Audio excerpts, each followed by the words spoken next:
Hare Krishna, Namaste, Chapter 8, entitled as Akshara Brahma Yoga.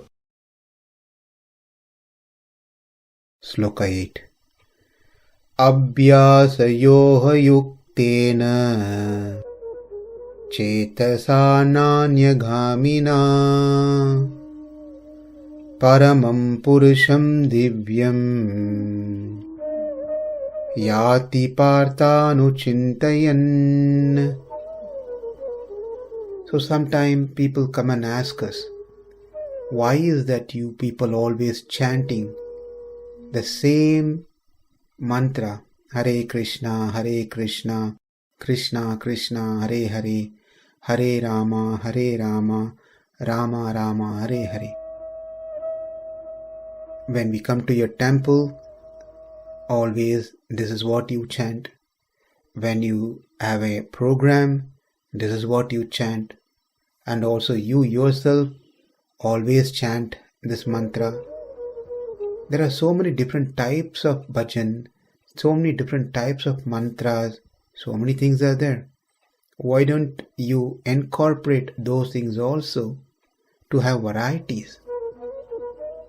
This is a common question that usually people ask, and nothing to blame on those people, but it is clear that those people do not understand what abhyāsa means, what Krishna is teaching in Bhagavad Gita. Krishna teaches about repeated practices.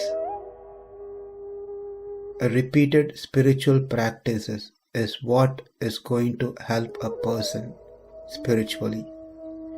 So we have to make an habit to dedicate a time, dedicate certain activities, spiritual activities, to do it repeatedly without fail. By doing so, this brings a discipline to the mind and also brings the mind under control.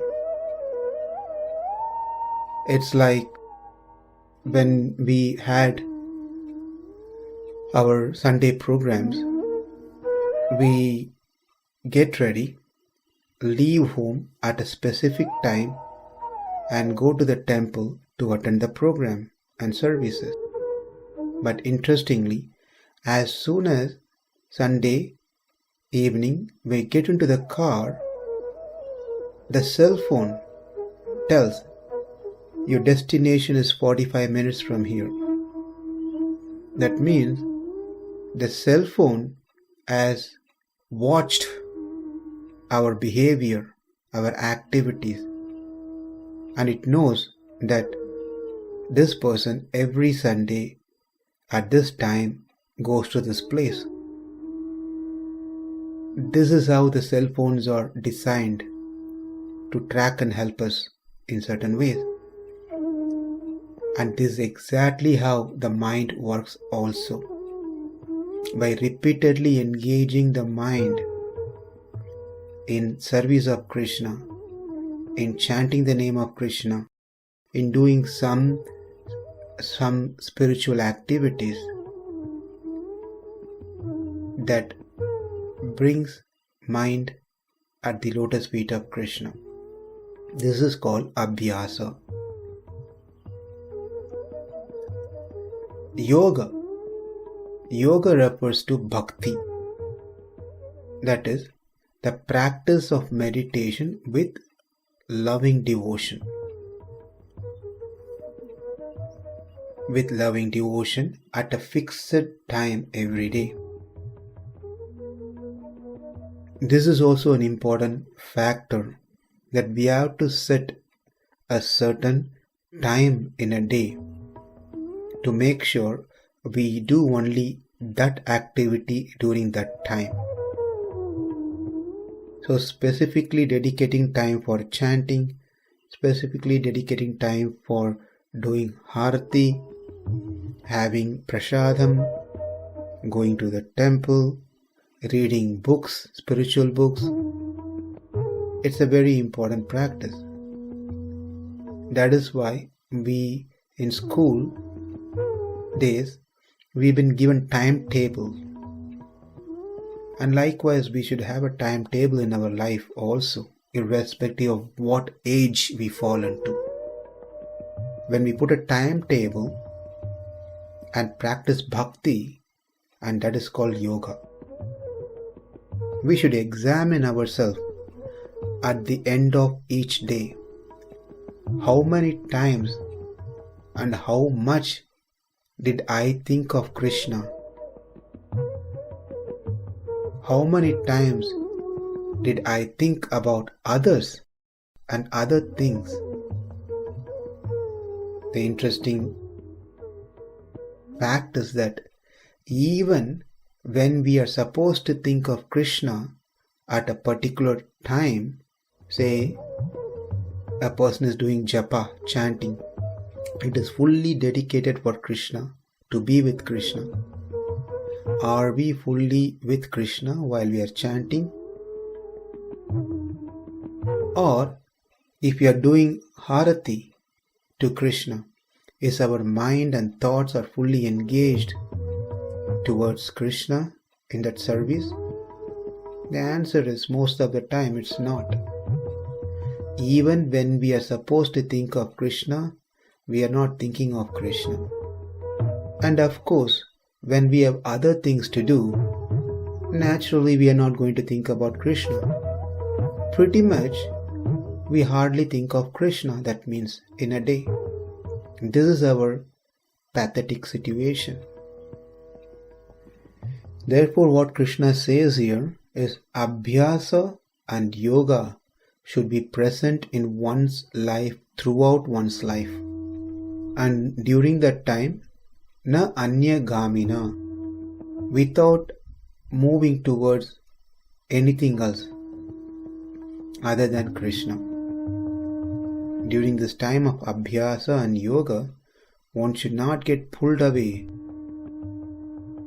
with other thoughts, should not get distracted. So, these two things, abhyāsa and yoga, are done during other times of one's life.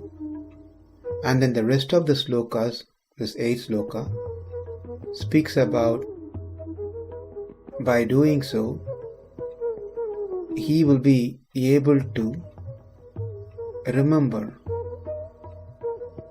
Krishna at the end of his life.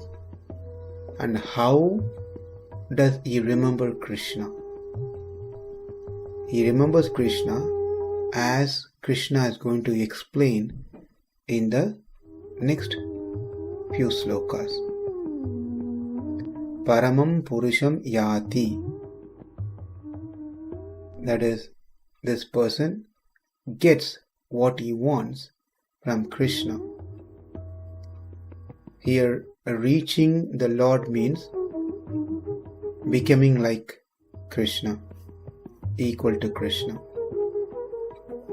Like how we saw the example of King Bharata got the form of a deer because his mind was engrossed with the deer at his final moments.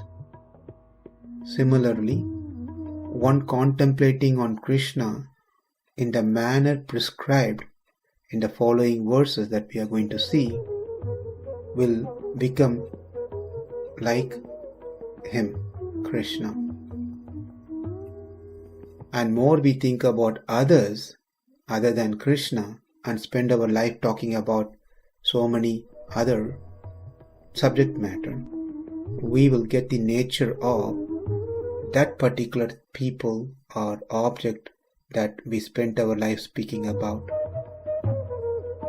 in our next life.